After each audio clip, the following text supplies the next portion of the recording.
Trockeneisreinigung ist bei uns täglich im Einsatz. Das Ganze wird jetzt erschwinglicher. Mehr dazu in diesem Video. Wer unseren Kanal schon länger guckt und auch uns auf Instagram folgt, der weiß, dass wir viel mit der Trockeneismaschine arbeiten. Wir setzen sie auch in vielen verschiedenen Bereichen ein. Hauptsächlich, wie ihr wisst, im Innenraum und nach der Polierarbeit, um Polierreste aus den Kanten schnell zu entfernen. Und ihr wisst auch, dass wir mit dem Gerät super zufrieden sind und auch einfach sehr davon überzeugt, dass es locker die Hälfte an Zeit spart, vor allen Dingen im Innenraum. Jetzt haben wir immer wieder die Argumente gehört oder auch die Problemstellung gehört, dass erstens der Einstiegspreis relativ hoch ist. Mehrere tausend Euro bis zu 7.000, 8.000 Euro können viele nicht finanzieren. Dann haben viele das nächste Problem, dass sie keinen geeigneten Kompressor haben und dann da auch noch mal mehrere tausend Euro fällig werden. Und das letzte Problem, das wir immer wieder hören, ist, dass kein Starkstrom vorhanden ist. Zu all diesen Themen hat sich die Firma Dry-Ice natürlich Gedanken gemacht. Zum einen, weil sie natürlich mehr Geräte verkaufen wollen, aber zum anderen, weil sie auch auf den Markt reagieren und auch durch Input auf dem Markt mit ihren Geräten sich weiterentwickeln. Und deswegen gibt es eine neue Maschine und auch ein paar Lösungen im Bereich günstigerer Kompressor, der auch mit normalen Strom 230 Volt funktioniert. Dazu würde ich sagen, hole ich mir mal den Gernot ins Bild. Der eine oder andere kennt ihn schon und der wird uns dazu jetzt noch mehr erzählen. Hallo zusammen.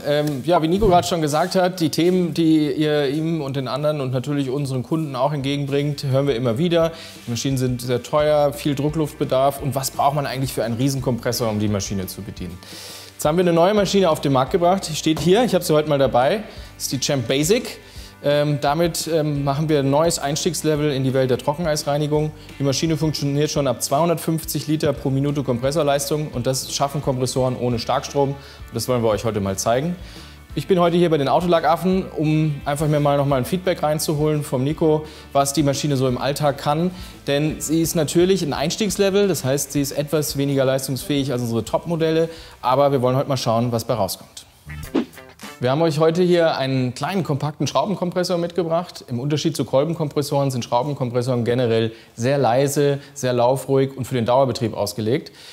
Dieser hier schafft ungefähr 250 Liter Lieferleistung pro Minute. Das klingt nicht viel, aber er läuft dann 230 Volt und wir wollen heute mal schauen, was so ein kleiner Kompressor schafft in Kombination mit unserer neuen Champ Basic, der Einstiegsmaschine für den Trockeneisbereich.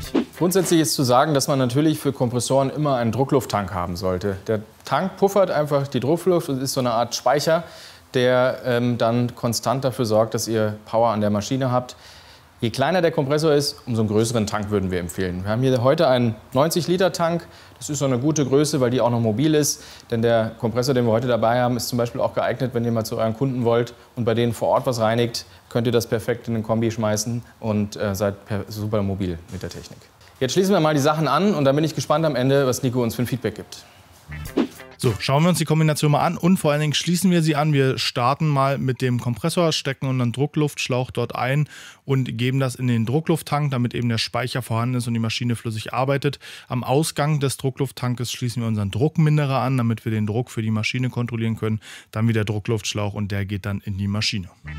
Ich habe mir jetzt mein Setup vorbereitet, so mache ich das auch ganz gerne mit der neuen Maschine, einfach weil sie flacher ist. Das heißt, sie passt unten in meinen Werkstattwagen rein. Kann hier den Deckel abnehmen und mit der Schaufel hier gleich Eis reinschaufeln.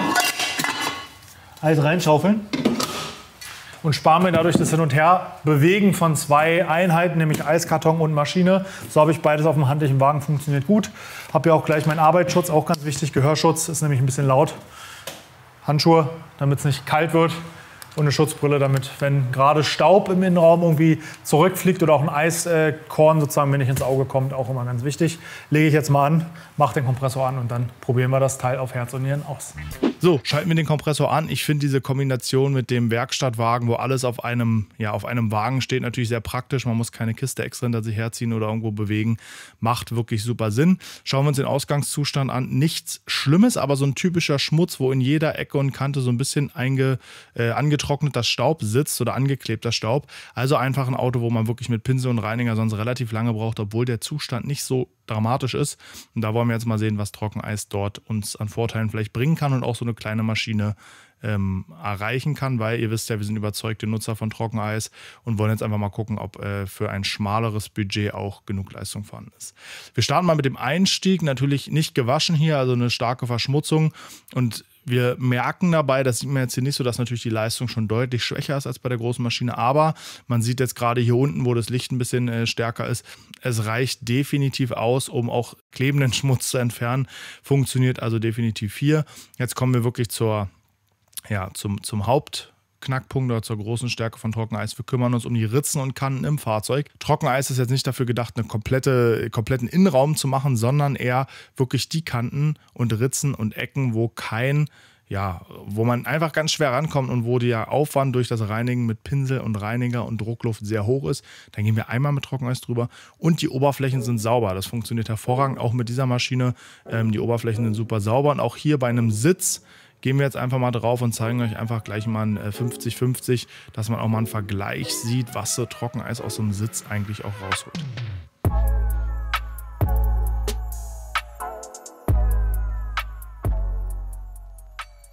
Ich glaube, der Vergleich ist eindeutig. Wir haben hier wirklich einen schönen Unterschied rechts und links mit einmal rübergehen. Ist wie gesagt nicht der Haupteinsatzbereich von Trockeneis, aber auch hier funktioniert es gut.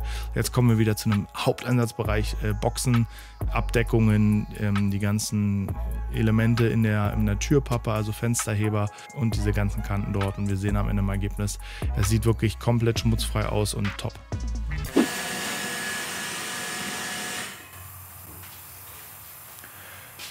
Der Kompressor selbst ist wirklich ziemlich leise und die Maschine funktioniert auch gut. Ihr habt gesehen, es nebelt etwas stärker. Das wird an der Luftfeuchtigkeit hier liegen. Ich glaube, da ist auch mal so der Knackpunkt beim Kompressor. Wie gut filtert er wirklich die Feuchtigkeit? Hat er einen Kältetrockner, hat er einen Wasserabscheider, hat er einen Ölabscheider? Das ist so diese eine Baustelle beim Kompressor. Die Arbeitsleistung von dem Gerät habt ihr gesehen. Sie ist wirklich gut für den Innenraum. Man ist blitzschnell durch. Also das, was ich mit einer Mittelkonsole und am Navi-Bedienelement gemacht habe, dauert sonst ungefähr das Doppelte an Zeit, wenn man es mit dem Pinsel und Feucht- und Druckluft machen würde. Das geht wirklich schnell.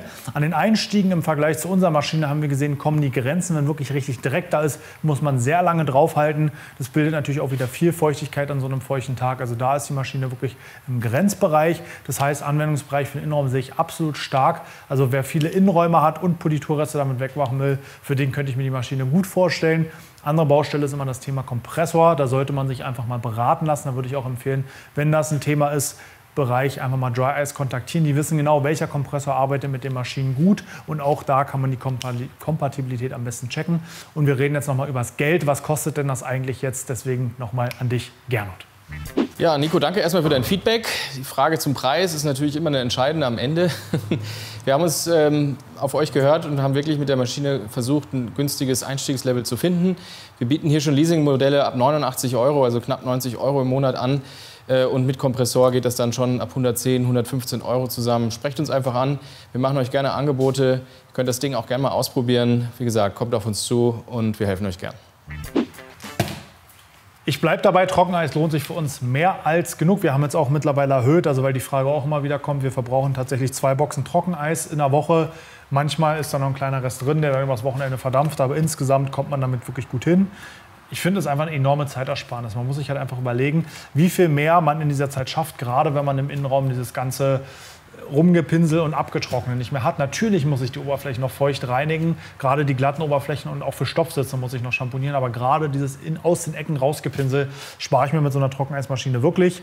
Deswegen unabhängig von allem, wir sind wirklich überzeugt von dem Gerät. Ich würde euch einfach empfehlen, wenn ihr das Ganze Vollzeit macht, also wirklich 5 Tage die Woche mindestens Fahrzeugaufbereitung macht und häufig mit so Schmutz zu tun habt, der irgendwo in Ecken und Kanten sitzt, wo man einfach schlecht rankommt, wo man lange irgendwie drin rumfummeln muss, kontaktiert einfach mal Dry Ice, sprecht mit den Jungs und Mädels, die beraten euch wirklich, und wenn es Probleme gibt, sind die auch da und kümmern sich darum, dass die Maschine funktioniert. Und deswegen auch da mein Tipp, wenn ihr nicht gerade schon einen Kompressor habt, kauft den Kompressor da, weil dann wird Maschine und Kompressor zusammenpassen. Und wenn es da Probleme gibt, könnt ihr auch mit Dry Ice sprechen, weil wenn nämlich beides aufeinander abgestimmt ist, ist es immer leichter, als wenn es irgendein Kompressor mit der Maschine ist. Wie gesagt, lasst euch einfach beraten, tut ja nicht weh. Für uns hat es sich gelohnt, bleibe ich auch dabei nach über einem Jahr. Vielen Dank fürs Zuschauen. Bis zum nächsten Mal. Viel Spaß, wenn ihr es mal ausprobieren könnt. Haut rein.